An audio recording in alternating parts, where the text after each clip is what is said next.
Mas, por favor, Heron, como é que você viu esse pedido de demissão do ministro Sérgio Moro? Aquele abraço e boa tarde. Boa tarde, Peterson. Boa tarde aos amigos da TV Diário do Sertão. Acho que não tem como ver pelo mesmo olhar de milhões de brasileiros, Peterson. Hoje é um dia emblemático para o governo do presidente Jair Bolsonaro, um dia muito marcante para aqueles que aplaudiram a Operação Lava Jato, para um setor da magistratura do país, para o Ministério Público e também para a Polícia Federal Brasileira. Mas diria também para os eleitores, simpatizantes e apoiadores do presidente da República, Jair Messias Bolsonaro. E especialmente para aquelas pessoas, e não são poucas, que depositaram no então magistrado, então juiz de Curitiba, Sérgio Moro, e depois no ministro da Justiça e da Segurança Pública, Sérgio Moro, uma expectativa de uma política pública consistente de combate à corrupção e também combate à impunidade no país. Aqui, se você ver aqui direito, não sei se está dando para ver na câmera aqui. Tá sim, tá sim.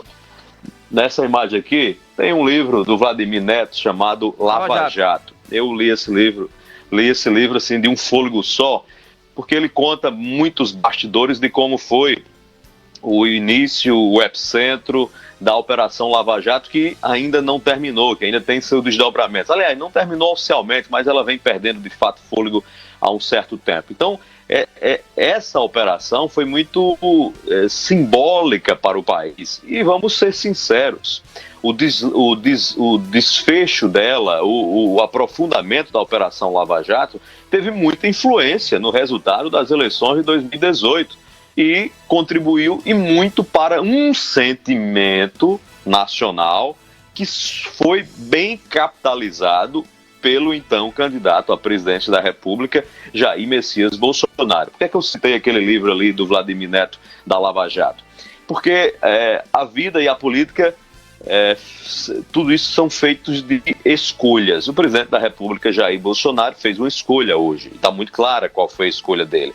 Ele já vinha, de alguma forma, desidratando o ministro Sérgio Moro, que vinha perdendo força, vinha sendo desautorizado em algumas ocasiões, mas a opção de Bolsonaro é muito clara. Entre Sérgio Moro e o discurso que ele representa e a possibilidade dele ter, primeiro, uma relação mais desobstruída com partidos, com as cúpulas políticas em Brasília, e também a opção dele ter o controle maior da Polícia Federal, do trabalho da polícia, das investigações, dos inquéritos da polícia, ele fez a escolha de ter esse controle e de dar um aceno à política brasileira, aos setores mais tradicionais da política brasileira, que de alguma forma se sentem acossados ou sufocados por esse movimento, que passou a ser um movimento de setores do judiciário e da Polícia Federal. Então, a consequência política disso, Peterson, por um lado, eu acho que Bolsonaro dá um forte aceno à política, aos partidos, que se incomodam e se incomodavam muito com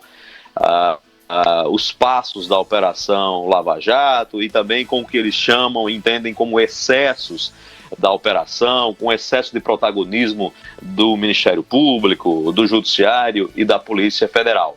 Mas, ao mesmo tempo, Bolsonaro perde um grande pilar do seu discurso, do que dava sustentação ao seu governo. O Bolsonaro chegou com esse discurso, com esse compromisso, para usar um termo usado pelo ministro, agora já ex-ministro Sérgio Moro, durante a entrevista coletiva, de um compromisso de formular políticas públicas e de atuar duramente contra o crime organizado. Com a saída de Sérgio Moro, Moro também tira uma parte considerável desse discurso, e eu diria um pouco mais, Peterson Santos. É um momento de certo constrangimento para o bolsonarismo. Muitas pessoas, inclusive da magistratura, apostaram nesse discurso muito também por essa continuidade do trabalho, da Lava Jato e tal. Então eu imagino que para essas pessoas que fizeram essa fé, essa crença, essa expectativa, Hoje é um dia um tanto desolador e é um dia, assim, de constrangimento. O governo fica mais fragilizado com essa situação?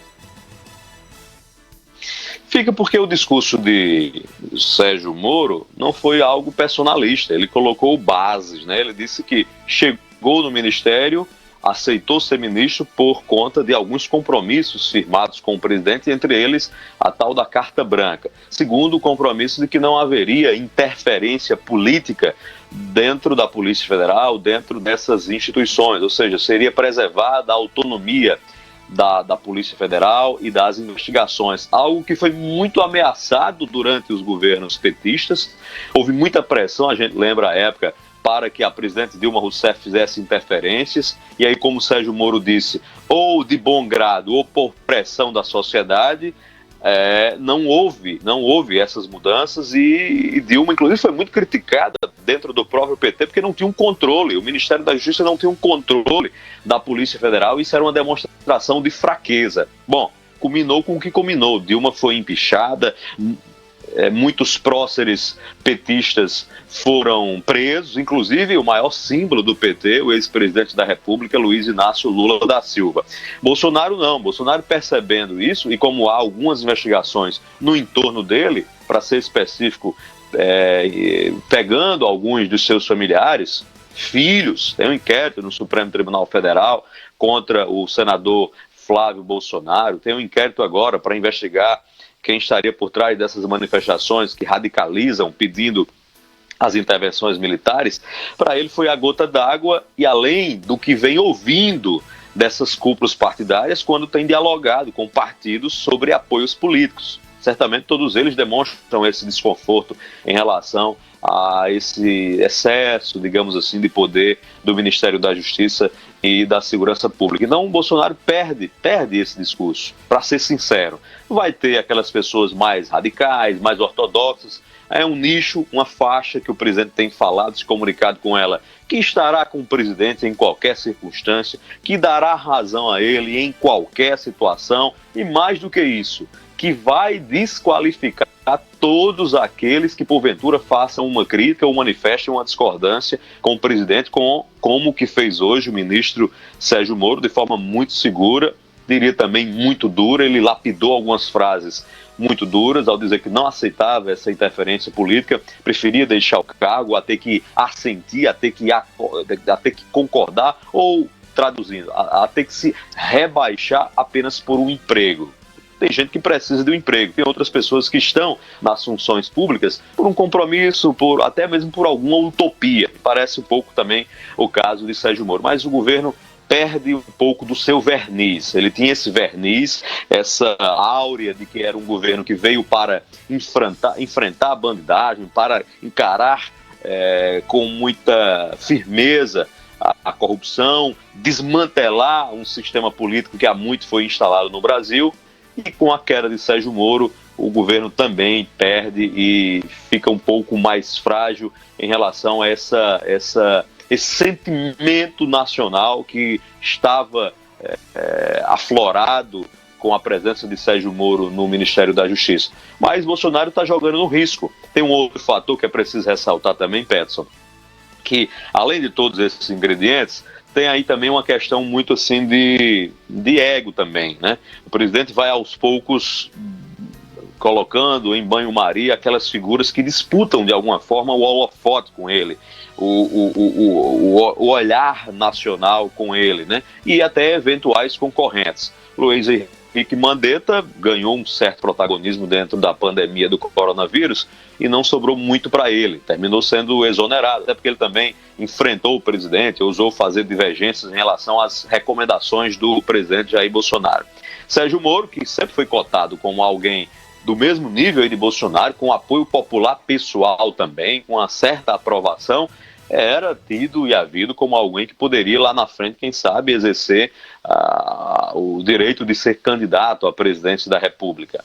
Não é desproporcional lembrar que não faz alguns dias, faz poucos dias, que o próprio presidente da República chegou a anunciar quase profeticamente que aquelas pessoas que passaram a se sentir, deixaram de ser pessoas normais e passaram a se sentir estrelas, o dia D delas chegaria porque o dia D delas chegaria porque a caneta dele funciona. E realmente a caneta do presidente da República, Jair Bolsonaro, está funcionando para demover do caminho tudo aquilo que ele considera pedra, obstáculo, na sua obstinação, está muito claro, de ser reeleito presidente da República.